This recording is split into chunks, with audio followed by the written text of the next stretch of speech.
Ladies and gentlemen, we will begin the next session, a special session on Meet the CEO, an interactive session with the CEO in just a few moments.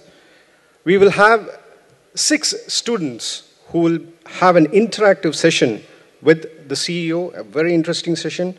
And I will now call upon the 6 students on the stage. May I now request them to please take their seat on the dais.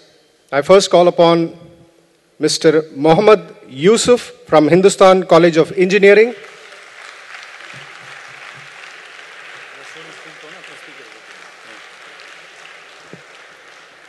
Mr. Mohammad Yusuf from Hindustan College of Engineering.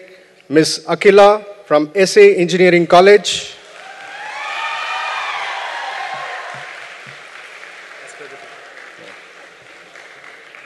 Naveen Surya from Hindustan College of Engineering.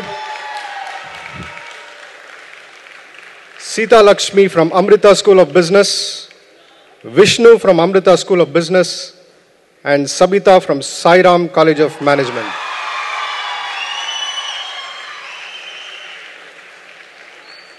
So here you are, the 6 students who will have the interactive session with the CEO.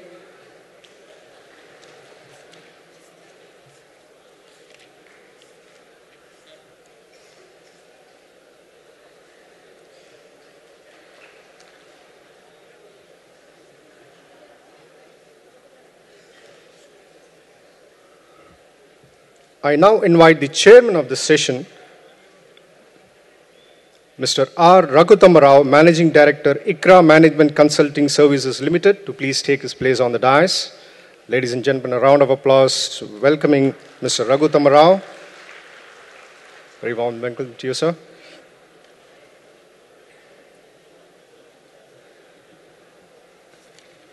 I now invite Mr. C.K. Ranganathan, Chairman and Managing Director, Kevin Cat Private Limited, to take his place on the dais. Welcome to you, sir.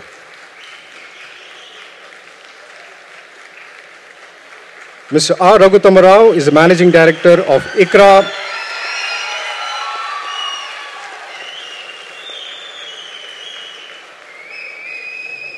Mr. R. Raghutam Rao is the Managing Director of ICRA Management Consulting Services Limited, an MBA from IIM Ahmedabad, qualified cost accountant, and a Fulbright scholar at Carnegie Mellon University, Pittsburgh, United States of America. Mr. Rao has wide consulting experience in areas of strategy, public policy, risk management, and governance. He has consulted with organizations in many countries across Asia, Europe, North America, and Africa. Mr. Rao is a regular speaker in domestic and international conferences. Ladies and gentlemen, I now hand over the session to Mr. Rao and request Mr. Rao to kindly introduce our distinguished speaker. Thank you. A very warm good morning from myself and our chief speaker today. Can you hear me at the end, all of you? Okay. Before I introduce our main speaker for the day, the topic for today is really understanding entrepreneurship. That's a theme that we're going to address through a very unusual and innovative format. And what I thought I'd do before we get into the thick of things is just share some thoughts on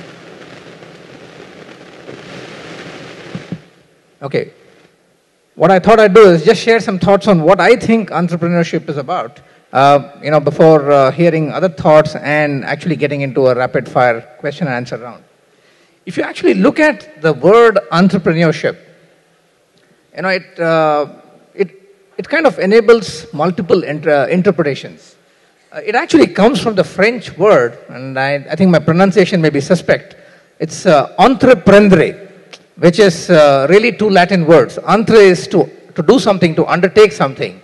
And, entre really is between 2 times.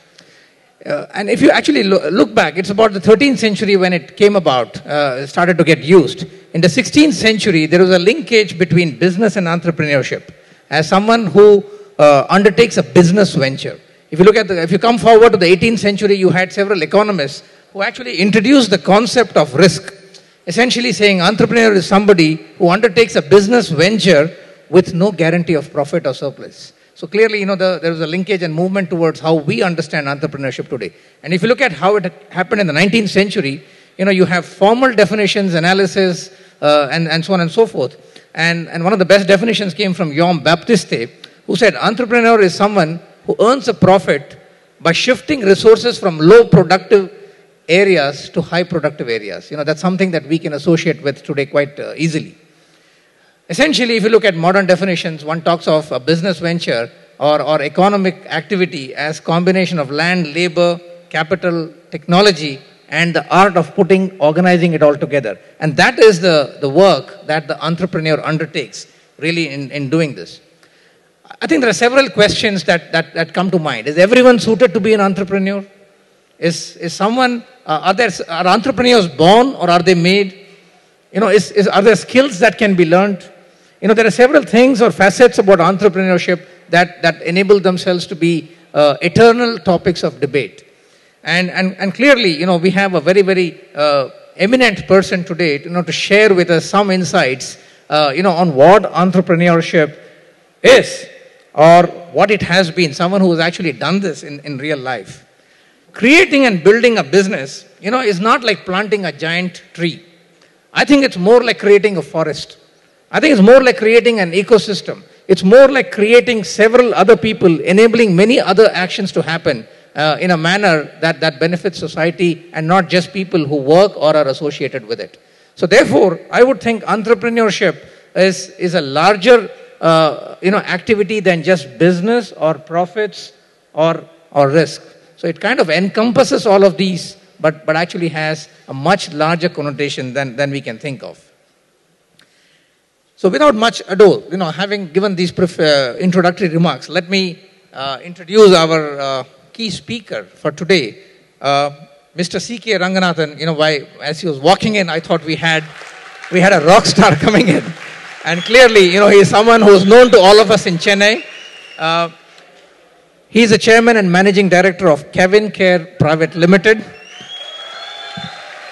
He is a son of the soil, born in Kadlur, and he is known as someone who has revolutionized in more ways than one the retail and consumer goods and services arena. With the brands like Schick, Spins, Fairever, Mira, Nile, and many others. The company and under the leadership of Mr. Ranganathan has pioneered the concept of family salons in India, with its, again, a series of brands, which have like Green Trends and Limelight and so on. He has been recognized for entrepreneurship. He was recognized as the Entrepreneur for the Year with the Economic Times Award in 2004. And he has been the chairman of CII in Tamil Nadu in 2009 and 10. He's also been the past president of Madras Management Association. And I think more than all of these, what we would like to hear through this session with Mr. Ranganath is really what is entrepreneurship from starting from something at a seed level, and how does it add value to society? These are things that I would personally like to understand, and I'm sure the students here who are at the cusp of a career would probably have many more questions to ask. The format we really have for today, before we get into the format, let me just describe it. We have 6 speakers who have about 12 questions. So we'll have 2 rounds of questions. The question will flash on the screen. And these questions will be addressed to Mr. Ranganathan. And we will have, one by one, I will direct these questions as they are asked. But before we get into that, I'd like to hand over the mic to Mr. Ranganathan, let him say a few words, and then, we'll get on with the main thing. Yes, Mr. Ranganathan. Thank you. Thank you, Mr. Raghu.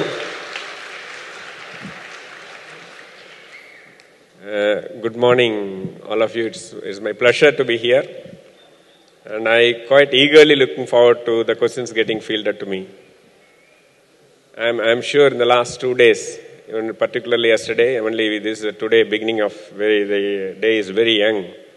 I'm sure you would have had a very, very high take-home value. MMA will never disappoint you. All I can say is that You come here, you will learn a lot. We're very happy and proud that MMA has grown leaps and bounds and continue to serve the society at large. Thank you. I look forward to your questions.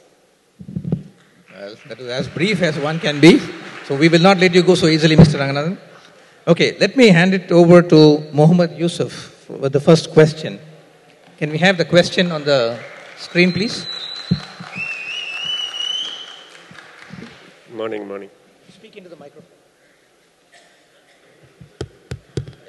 Morning, sir. The first question is, I am keen to become an entrepreneur, but there is a dilemma in my mind. Some people say that it is better to start with one idea, stay focused and make it work. Some others say that it is not advisable to put all your eggs in one basket. And so it is better to start with a few ideas so that at least a few work out. At startup phase of business, do you advise a diversified business portfolio? My answer to this is starting with multiple ideas is not a problem to evaluate which will work. But important thing is that you need to work only one thing. Going forward, implement and executing the idea, you should only work with one idea, not multiple things. You should have 5 or 10 ideas to evaluate which business I have to take, which is the right direction. And there's nothing wrong in that. I think that's the way to go.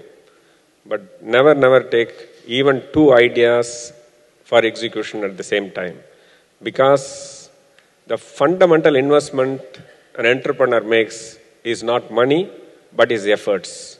It requires an undivided attention and focus.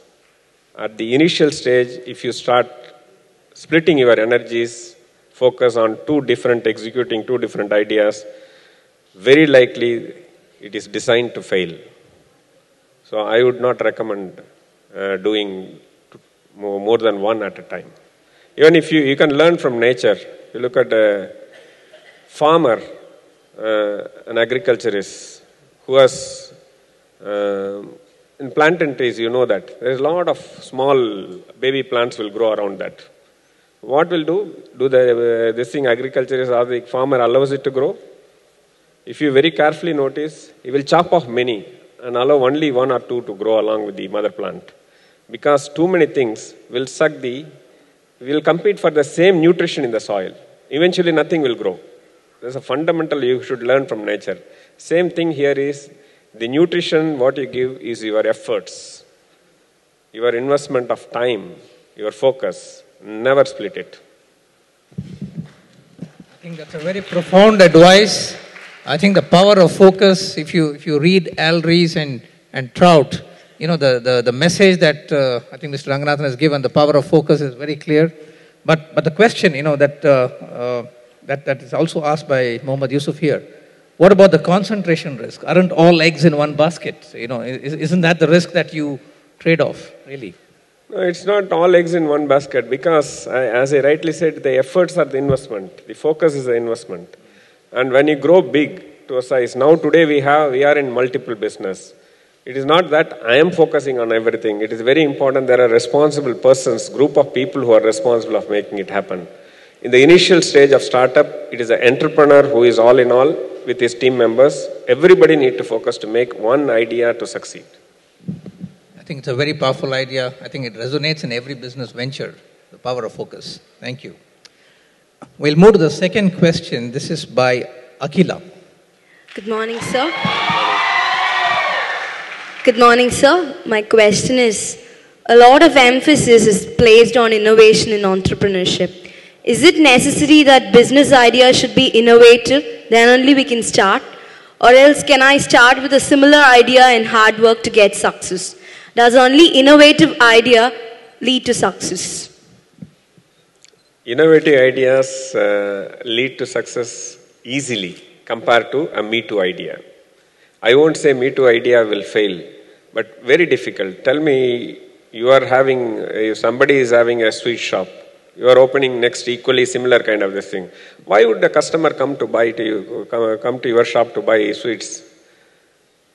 Unless there is proximity, there is some other reason, You need to have a differentiation. It makes a huge difference. Otherwise, a well-established brand, somebody who knows already that it's working, they are used to buying from a regular sweet shop, they'll go there. So naturally, to lure customers to your shop or any this thing, you definitely require a differentiated idea or a product. That makes life much more easier. Assuming you start with a Me Too idea.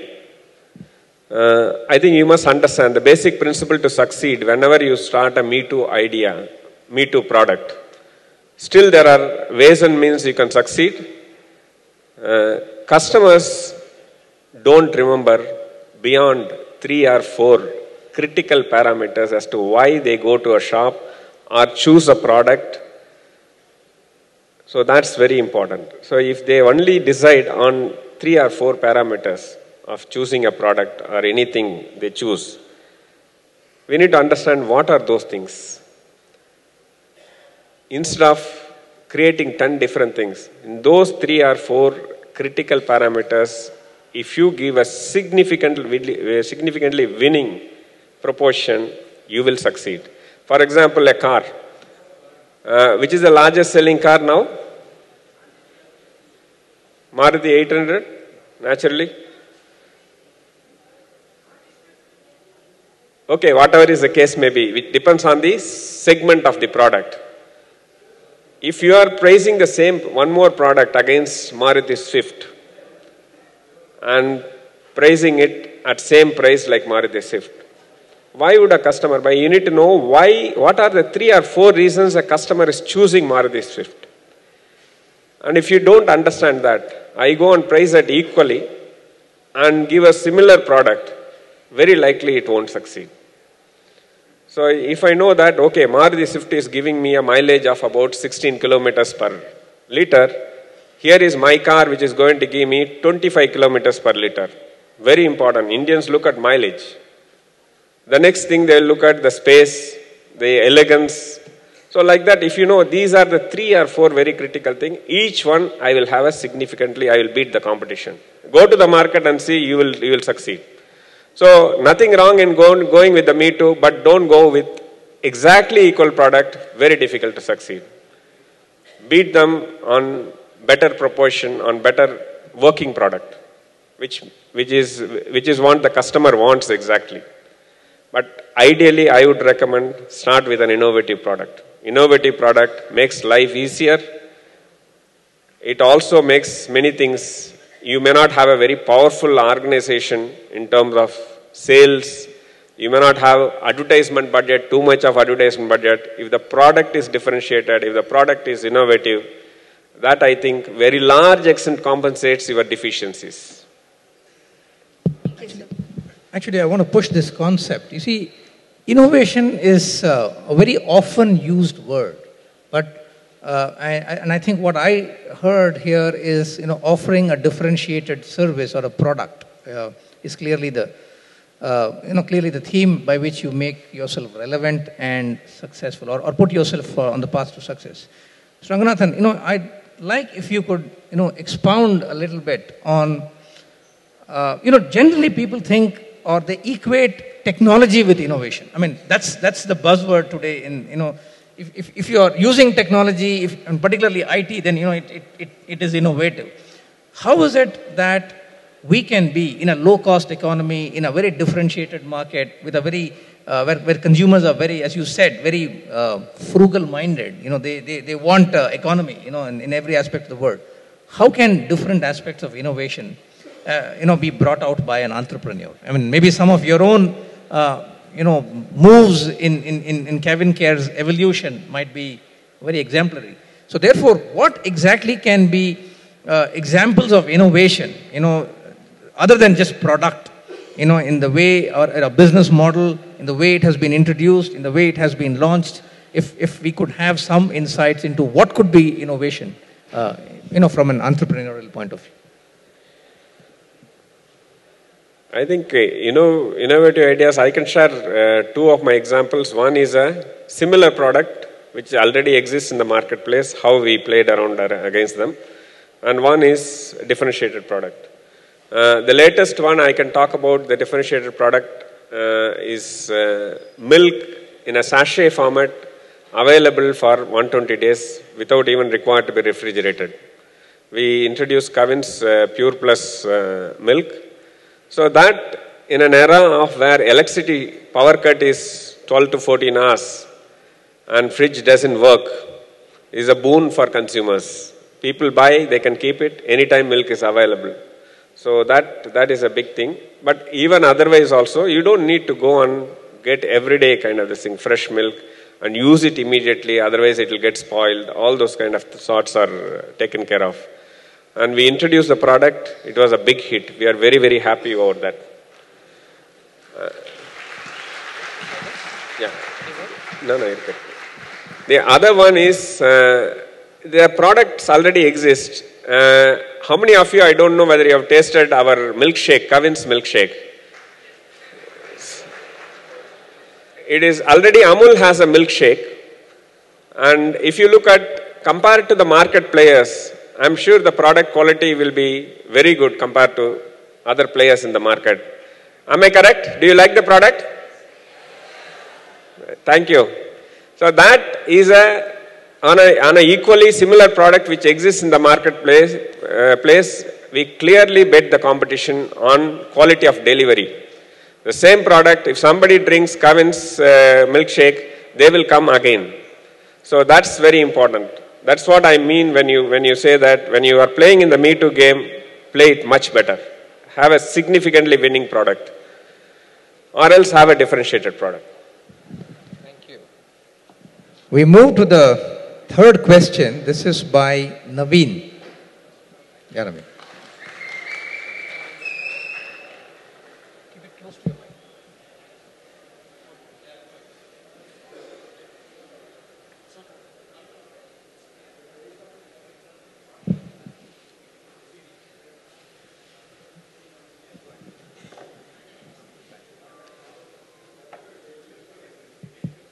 Good morning, sir. Morning.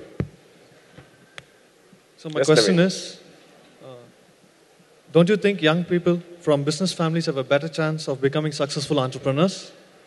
Not only because they have access to funds, but also because they have greater chance of having commercial acumen and business sense. Don't you think we should be from a business family to start and succeed in a new business venture? I don't agree with that. You don't need to be from a business family at all.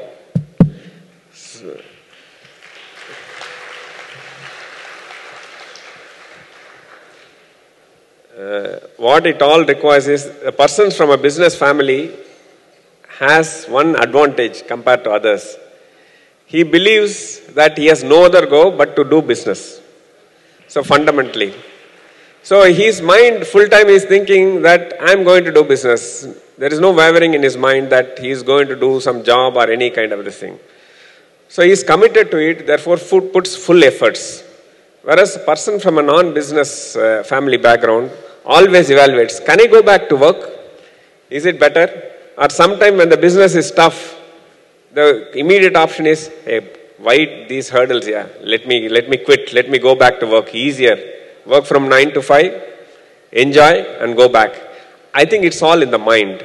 If you are fully committed, if you are ready to work hard, if you are disciplined, if you are passionate about your ideas and wanting to execute fully, you will succeed. It doesn't require a business background at all. The question is, how committed are you to that business, whatever you are talking. And if you are very much committed, you will succeed. And absolutely no need of a business background. No, let me challenge that. You see, in India, we are known to kind of inherit professions and vocations. So if you look at the film world, you will have actors and actresses, coming from, from the family. Not that they don't come from other backgrounds. If you look at army people, they have that influence. If you look at politicians, that's become an industry today. So clearly, there is a maybe there's a natural advantage. The question, I'd really put it slightly differently is, while you have an advantage by coming from that family, of let's say business people, Is it also in the genes? Does entrepreneurship runs in genes, or can it be acquired as a skill? How would you... Entrepreneurship never runs in genes. I don't agree with that. So it's an acquired skill. Absolutely. I think it's all in the mind. If you believe that you can succeed, you will. But if you are tentative about that, if you are doubtful about that, you will not succeed. That's the point. The advantage, I don't agree with the thing of politicians getting into it's a brand lineage. They get the brand lineage of their father. So naturally they have an advantage. For a lawyer, they have the brand lineage. The clients look at that. For a businessman, it is not like that. The customers may not know that who is behind the show. As long as the products are good, as long as the delivery is much better, they are happy. They will not give that weightage. But eventually, even an actor or anybody to succeed, they will get a first chance to get into the marketplace. If they don't have stuff themselves, they will fail flat. Well, that's heartening for budding entrepreneurs. The general, one of the things or factors that's taken in investment climate analysis of countries and economies is how easy or difficult is it for new ventures to start. And India, unfortunately, while I personally believe that it's a land of animal spirits and budding entrepreneurs, does not score too highly well on this. So therefore, it is heartening to hear from a proven entrepreneur that it is, while there are some advantages, they are not insurmountable hurdles that others cannot overcome. I would like to just quote two examples. We have our MMA president here. Who are you referring to? Venki Raja. He is not a first generation entrepreneur. He was in government service, he quit and started off. He is very successful running celebrity fashions. Wonderful. Yesterday you heard of two people, Murugavel Janagiraman. He is a first generation entrepreneur. Was his father a businessman? No, not at all. So he started off, he became a big success. He is running a leading matrimony company in India. Probably globally he is the number one. And similarly, Rajiv Venkatraman, Medal, serial entrepreneur. Everything. Was he a business? Was he from a business family? Not at all. So it doesn't need to be. Okay, I think that's quite a resounding answer. So let's move to the fifth question, or is it the fourth question, with Sita Lakshmi.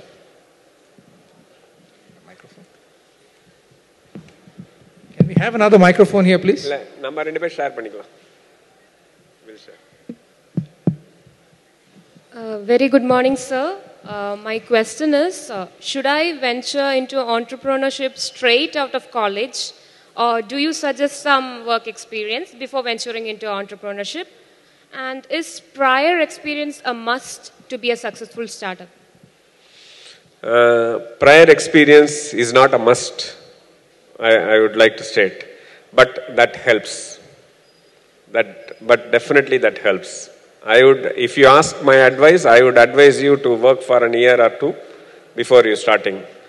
Also, my advice would be, join a smaller company where you will get to know the nuances of the business as a whole much better than joining a large company. You get to know only one part of business, not even knowing one function itself. You understand 3 years, 4 years, it will go off. So you don't know how the business performs, what are all the important things because of the business is successful. I think I would recommend, if you are going to start a smaller venture, better join a smaller company. You will get to know faster. You will say, oh, I know why this succeeds. So easy to digest, easy to learn, kickstart, then grow. Let me push that idea. Is one or, how do you know that you are ready to start for a venture?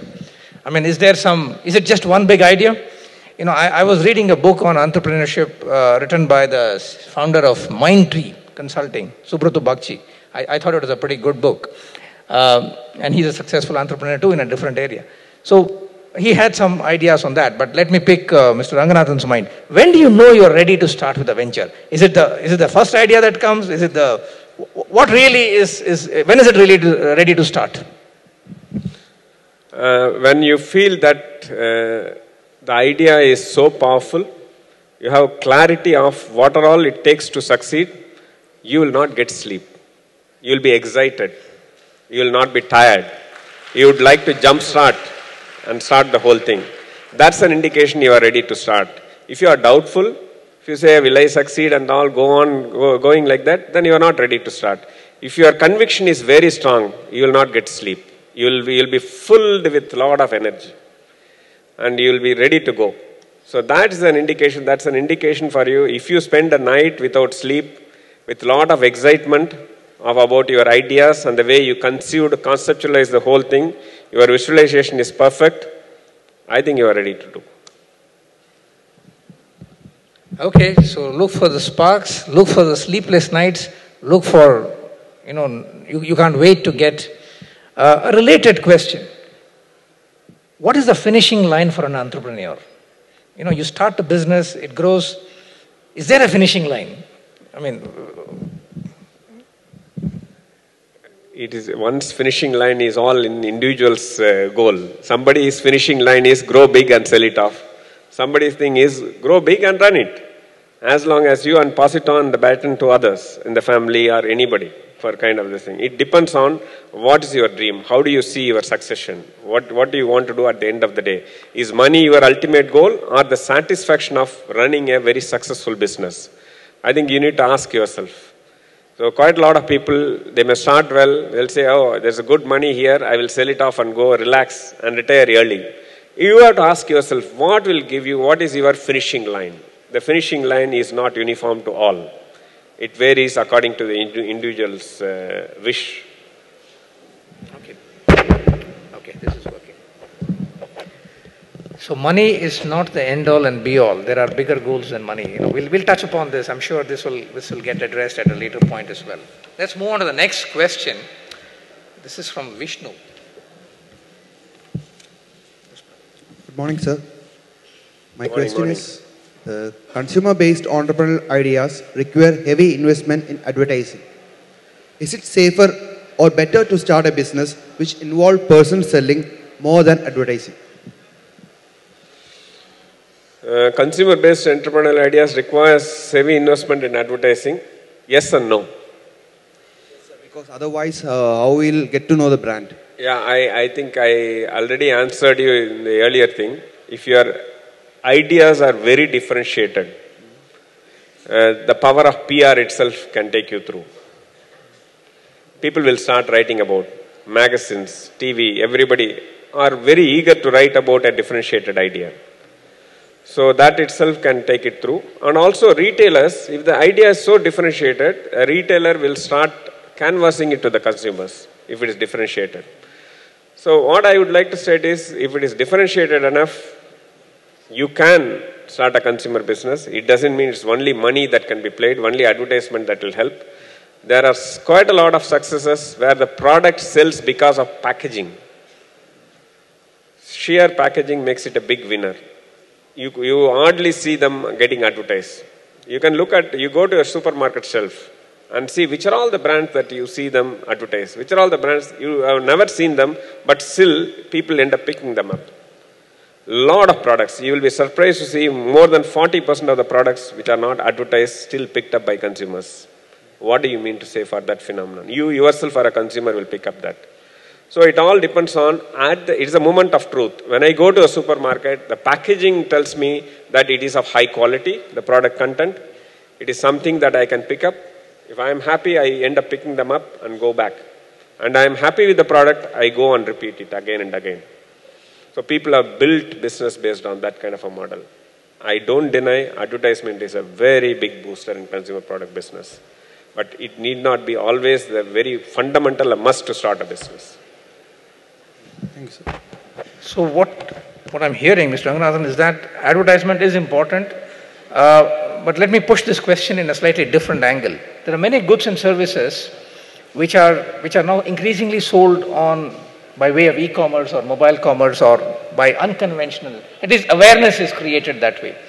Now, again, is that something that needs a high budget to start with, or is it just innovative? Because you can't see the customer, you can't see the goods. Yeah, I'd like to repeat my favorite quote. Nobody has money problem, it is ideas problem. Very clear again.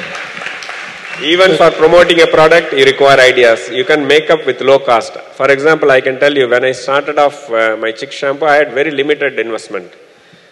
We have to print posters for communicating our schemes in the marketplace, consumer promotion in the marketplace. So I didn't have money to go and give 2,000 rupees for printing POS, point of sale material. What I did, I bought A4 size sheet bundle. I printed my own colorful POS and go and pasted it in the outlet. So even today we have photographs of such kind of things. It is possible. At the end of the day, it is communication. Consumer, whoever saw that, okay, they could able to understand this is what it is available. This is the kind of promotion available on the product. Let them take a call to buy it or not. I think that's a reasonable, clear, resounding answer. Let's move to the next question with Sabita. Yes, ma'am. Hello, sir. My question is, in a country like India, where there is a rampant corruption, I am told that for every approval, license, power connections, and even collecting outstanding debts, one needs to be flexible and practical and grease pumps. Is it honestly possible for a value and principle-based person to start a business and succeed? Yeah, there are a lot of business where you can hold on to your principles and succeed. It is still possible in India. Whereas quite a lot of business, it is difficult.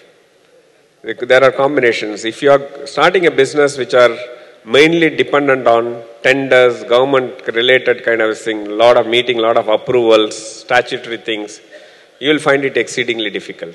If it is you read day in, day out, you read quite a lot of things on the paper.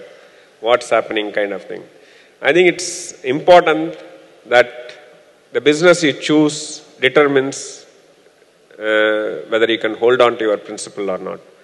I would say easiest thing in the country to start, a simple thing is trading. Most likely it will not have any kind of thing. You can hold on to your principle easier. But if you are getting into manufacturing, it is possible. You need to have, supposing you go to a licensing authority. You want to get the license fast within a month, you may have to. There are some good bureaucrats who are sitting there say, no problem, I'll give you license just like that. When I started off my business, from the time to getting license, it was just 7 days. And I have not pumped anybody's grease.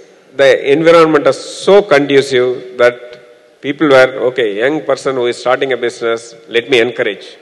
So that's the kind of things. And I think sometimes you go there, directly meet the officials, makes a huge difference. I think this is a difficult question. Increasingly today's world, to answer and keep a straight face and run a business, with one's principles, it's getting increasingly tough. I think he gave an answer as directly possible. One of the ways. One more yes, thing yes. I would like to state is, you can always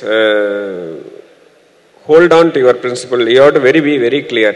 You will never take advantage of any loopholes in the law or government or anybody, any kind of these things. If you are very clear about your conscience, then you have a straight path to trade. But if you want to take advantage of that, okay, why can't I also take, there is some free land going on, this is a Porambok land, let me also take some kind of thing, then you get into. So why are you getting into such kind of thing? You take what is legitimately due to me only I will take. It starts from us. If you start practicing it, it is easier. Correct. And I think some people have said this after experience. If you are honest, if you build an aura and a reputation for being straight and principled, it actually works. I mean, usually people leave you alone. So that's really as straight as it gets. Let's look at I think we've had one round. We'll go for the second round again. I go back to Muhammad Yusuf again. So my question is, what are the various avenues available to the entrepreneur to fund his startup venture? How easy or difficult is it to get finances for the startup? What do the potential financiers look for before agreeing to fund the startup? I will answer the question, but also Mr. Raghu is the authority here on that. I would also like him to join and throw more light on that.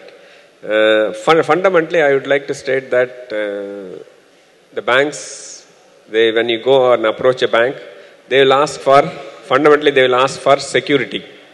Correct? Banks will ask for security. What is that? Can you give some collateral? If you have collateral, give it, prepare a note and go on. That is one way. Other one is, there is a Prime Minister's fund available.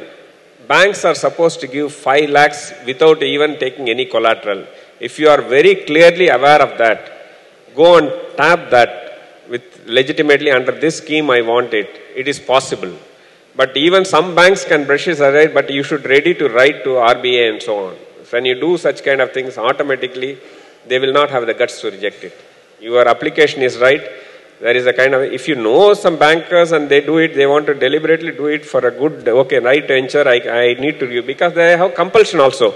So much of percentage of their money they have to lend for small industries, small and tiny industries without security. If you rightfully know that it is possible. Plus there are venture capitalists. You can go and approach venture capitalists like right from Premji, Narayan Murthy. You in Chennai, so many entrepreneurs who are successful. They are also started funding smaller ventures and see what is that kind of a thing. They would like to participate in funding some ideas. They would like to take some fortune out of that. So there are a lot of people are looking forward to funding. Nowadays it is not difficult to get funding for new ventures. That is what I would like to state. I would like to request Mr. Raghu to add more. You see, I think funding is available, but it's hard to get. And if you look at the way India has been, banks are not the natural place where you can fund startup entrepreneurships. I mean, they are difficult to, as they're more amenable, they're more familiar with giving loans for established businesses. Now, when you're looking at a startup phase, clearly, I think as a country, we probably have some more distance to go, vis-a-vis, other developed countries, where we have seen all kinds of vehicles available for funding startups. But having said that, what is constrained today in terms of funding is not as much of paucity of money as it is sharpness of communication of ideas. In my own experience, I find that people who are looking for funding are not very clear about what is the value proposition that they're delivering. And, if you can't say what you are delivering, what is the new idea or concept that consumers will lap up, and that you will be able to deliver it better than the next provider. If you can't say that in a couple of sentences or at best one slide, since we are all PowerPoint experts now, I think if you can't communicate that in 2 minutes, it becomes hard for you to catch the attention for funders. That's really where it is. There are ideas chasing money, but the ones that make the cut and go for a more serious evaluation tend to pass this test. If you see the tendency for the last few years, there's been an ups and downs in venture finance. Today the situation is there's more money chasing far few ideas. That's the way it is. A few years back, I was a part of a member of some committee that evaluated entrepreneurs for ideas just in the city of Chennai. I mean, this was just some awards for entrepreneurships in the city of Chennai. And I was thinking it would be a very easy task to figure out, what is it? We kind of budgeted just a couple of hours for it. But actually, we ended up spending 2 days in looking at ideas that, that had actually come from very serious or very serious efforts. And what we found at the end of this exercise, the award aside, the message that I took away from here was the packaging by entrepreneurs to potential angel funders, venture capital funders, or slightly more organized lenders like banks and institutions was where the biggest stumbling block was. I don't see today the problem being that there are inadequate lenders or investors. I see the fact that ideas are not cooked enough. or they are not presented well enough, or they are not well thought through enough? I would think that's a question to ask first before you can go in and see. There are enough and more funders available, from angel to early startup to second round funders and third round funders and so on. I would like to also add, when I started my experience, when I started my own business, when I required funds, I was looking at how do I sell on cash to my customers, immediate customers, my distributors. Also, how do I get credit for my, instead of getting a bank loan, how do I get money for manufacturing? So what I did is, I got my products done on a contract manufacturing from a friend of mine whom I convinced that by giving a very good return, attractive return on investment, but initially it was very difficult because the brand was not known. I myself was not a successful businessman for him to believe and bet on. So I need to lure him with more incentive of returns. So he was very happy that when I told him that he will get in 4 months' time 100% return on his investment. That's a fabulous deal. One would like to take risk. So he took risk. He got the money back. Through his reference, people started coming in. And we ran the manufacturing without any investment through third-party thing. One time we used to have 150 people running and producing goods for us with their money. I used to get on credit, sell on cash, rotated it. It is possible if you have a powerful idea. Nobody has money problem, it's ideas problem. Successful entrepreneurs work with OPM, other people's money. Okay, let's move to the next question with Akhila. Sir, I would like to ask, many young entrepreneurs are untrained for multitude of tasks to do, wearing several functional hats at the same time. Yet they need to learn the business very fast and attain success. How, in your opinion, should they cope up to meet their challenges? I think I would like to go back. There are two fundamental requirements for learning. One is that I am good at only these things. I don't like finance, or I don't like manufacturing. I don't like these technical things. If you start stamping yourself and don't want to plunge in to learn, then there is a problem. If you have an open mind, yes, I don't know these areas, but I am committed to learn these things. And that's a fundamental starting point according to me. We should not be close to learning. I only specialize in this, I don't want to learn. Having said that, once you are very clear that you are ready to learn and put in efforts, because an entrepreneur at a startup phase, particularly young entrepreneurs, their free time is only about 5-6 hours including sleeping. The balance, unlike others, a working person, they have so much of about 18 hours of time to learn.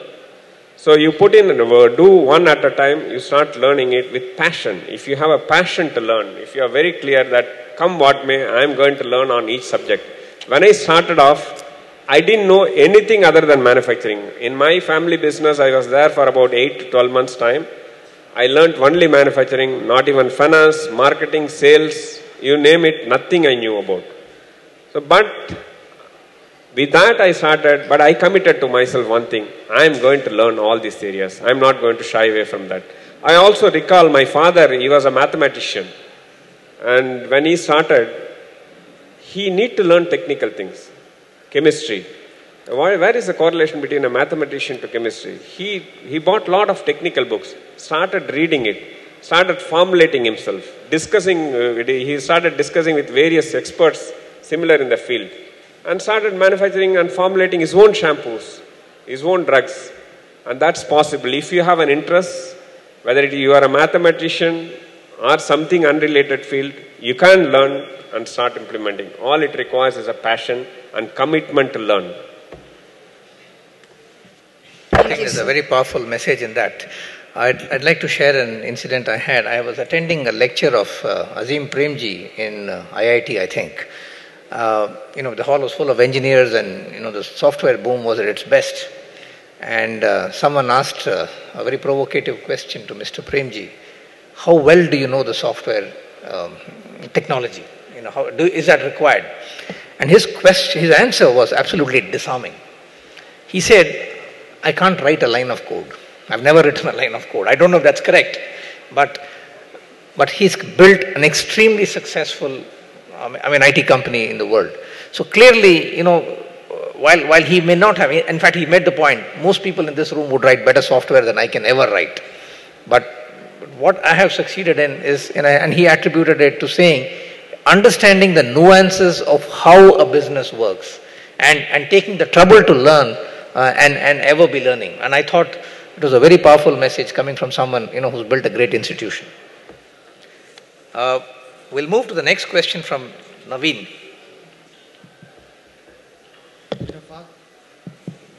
In a fast-changing, globalized world, newer ideas and technologies rapidly keep emerging.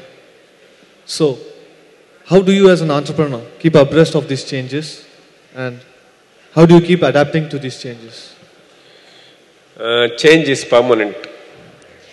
So you need to be in business. When you come to business, if you are averse to change, you will not succeed. Fundamental. And we at business, we are looking at always what are the new technologies that's happening elsewhere, and how will it impact our business in the future. It may not be today, but 5 years from now, 3 years from now, how will it impact our business?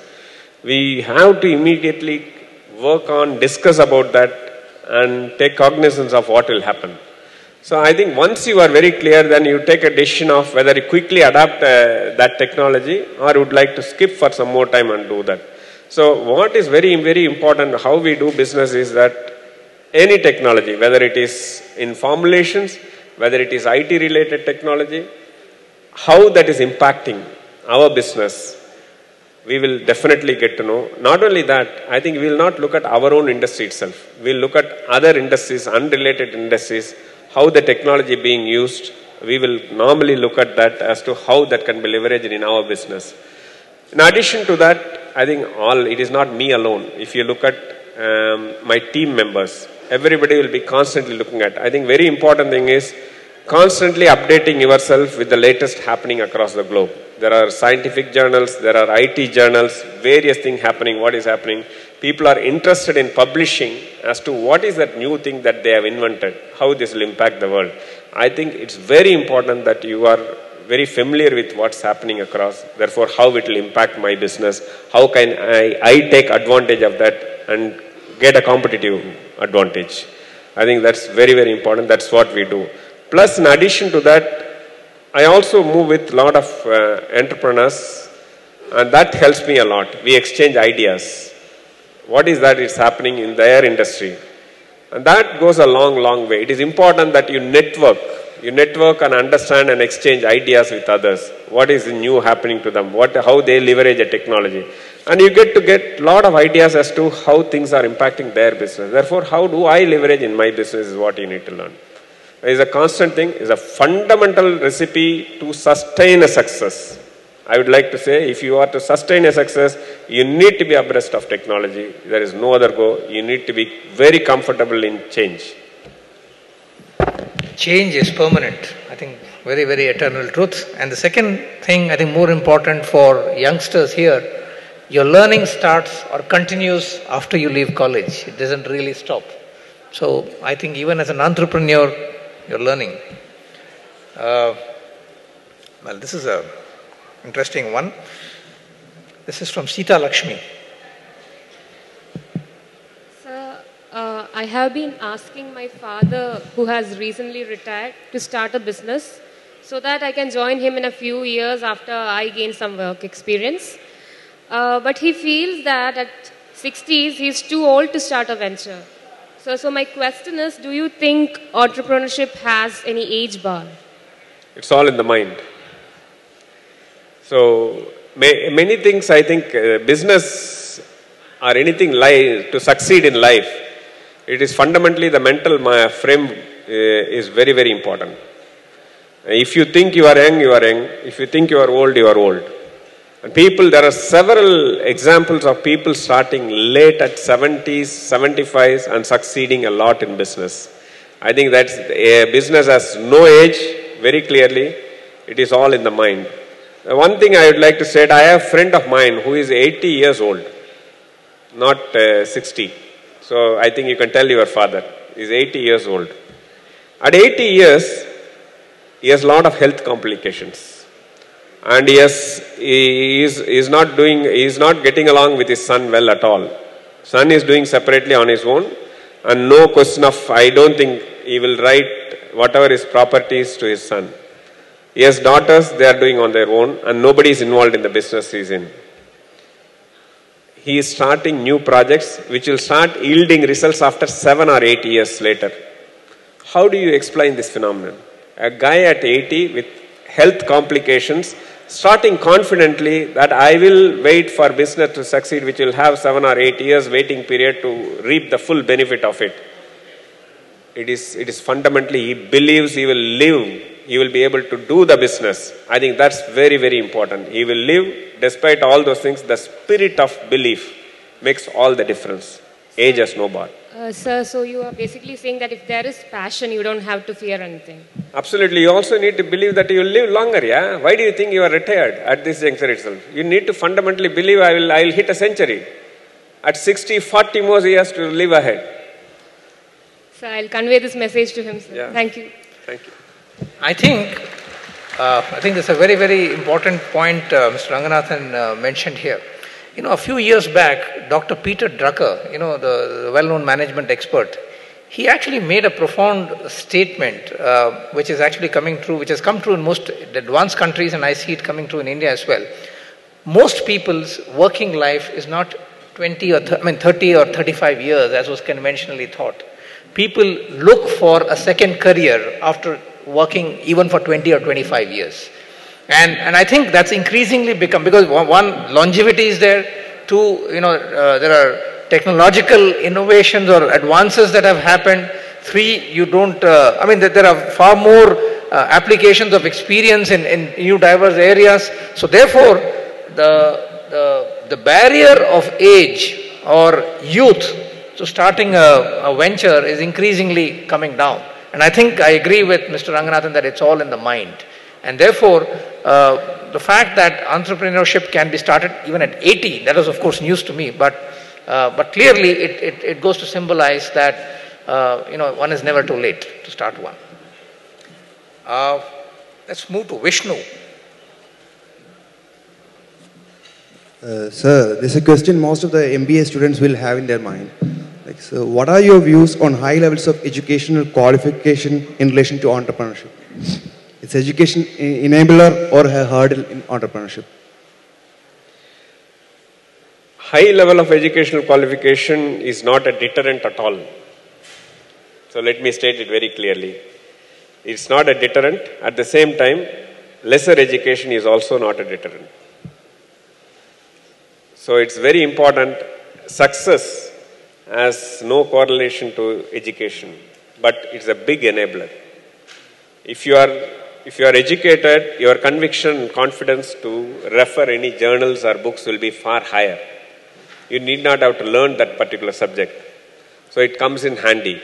So that conviction improves dramatically that I know something. Yeah? Therefore, you act from a fundamental premise of that I can learn anything faster.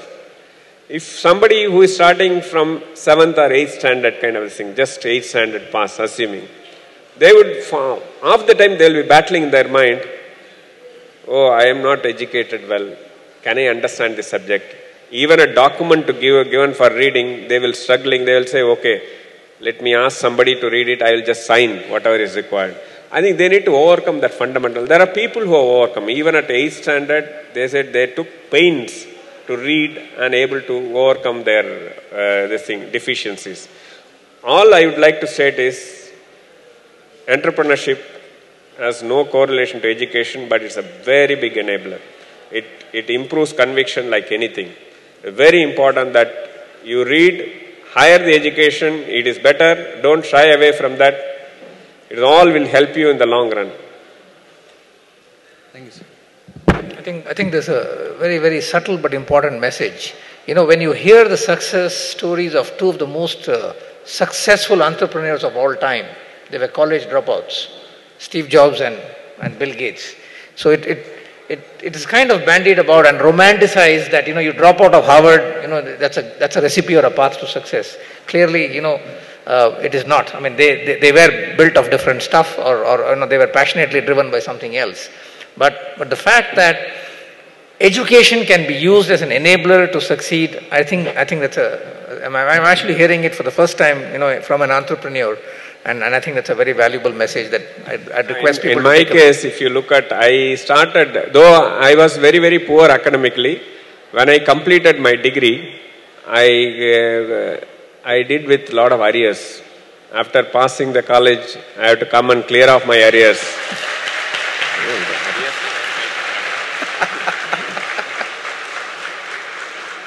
But very clearly, one thing I did right is, after completing my graduation, I started reading a lot which is required to succeed in the business world. I started reading a lot of management books, a lot of business weeklies and monthlies.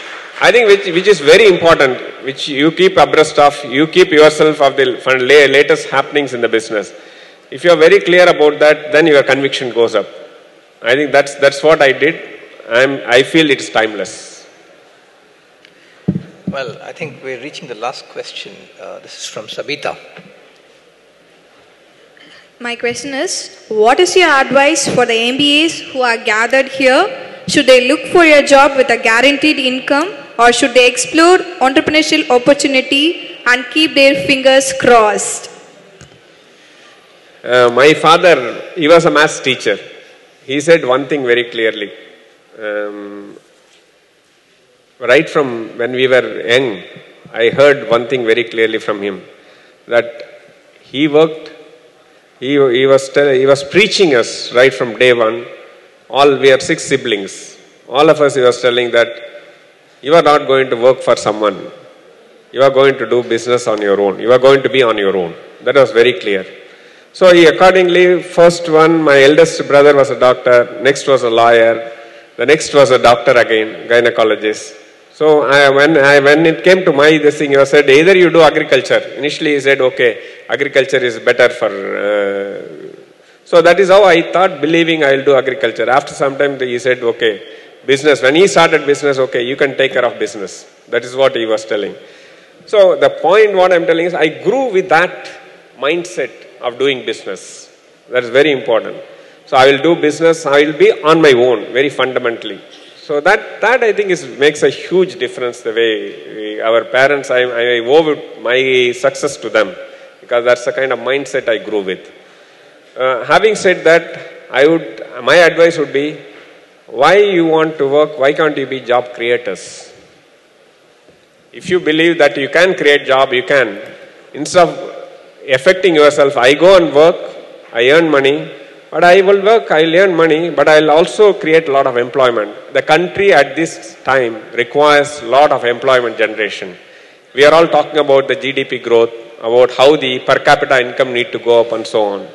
If we want to play a role, if you truly believe that you can play a role in the country's growth, I think it is important you grow with the mindset of creating employment.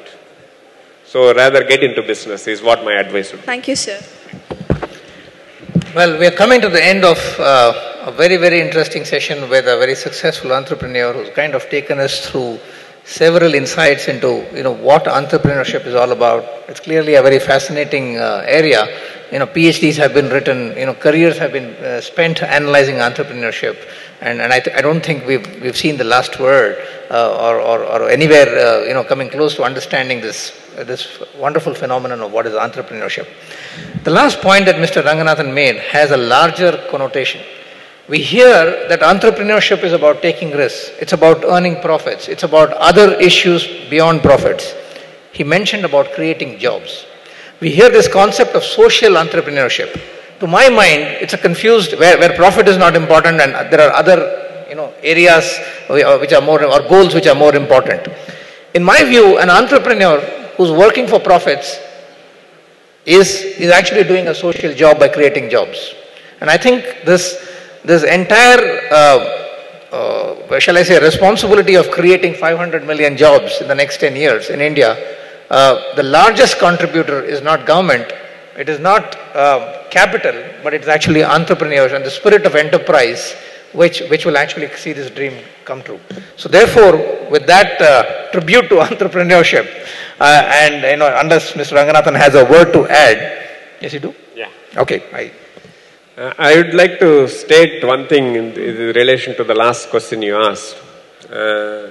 Those who would like to start business, it is better to start at a very young age than later, because you have much long years of career ahead of you. If you fail also, you can go back to a job easier. But when you are assuming after 10 years of getting into employment, what will happen is you would have got married, you would have bought some house, car, the prestige, the kind of this thing associated with the society, the stigma so-called. I am going at this level. I have a respect in the society to maintain.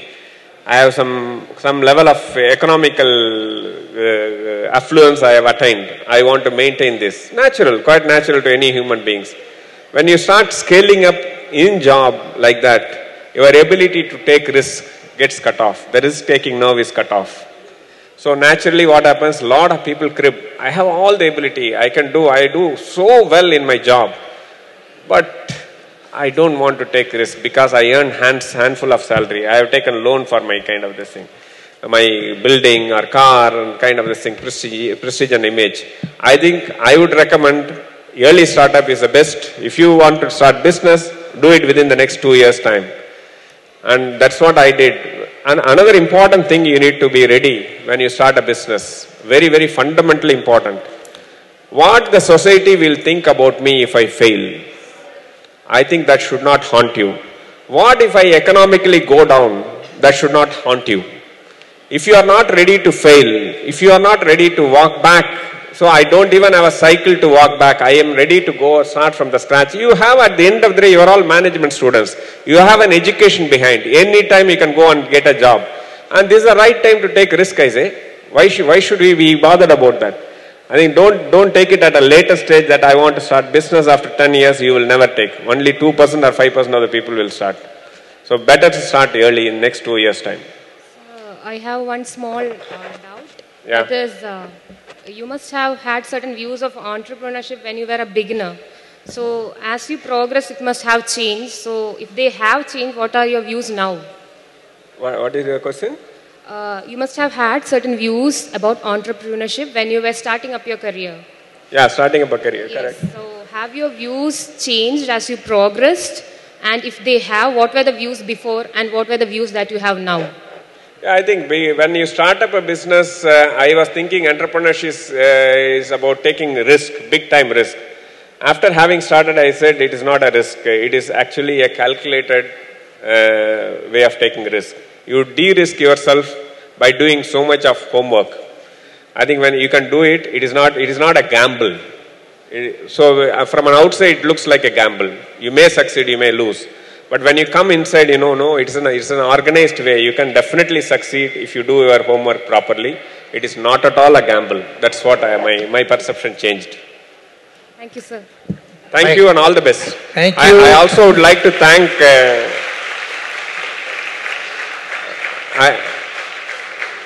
I would like to thank Mr. K.S. Ramesh, who has given me this opportunity to be with you all, Mr. Group Captain Vijay Kumar, and the MMA President, Mr. Venki Rajagopal. Thank you very much, all of you, for giving me this opportunity.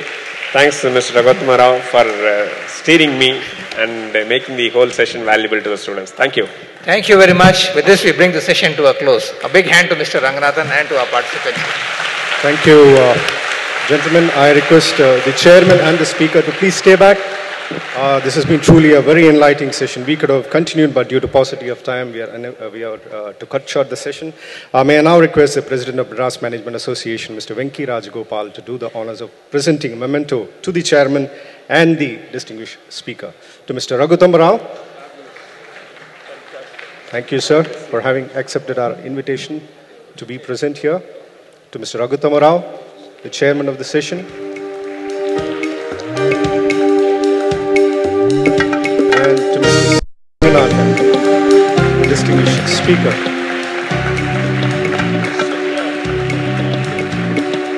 Thank you.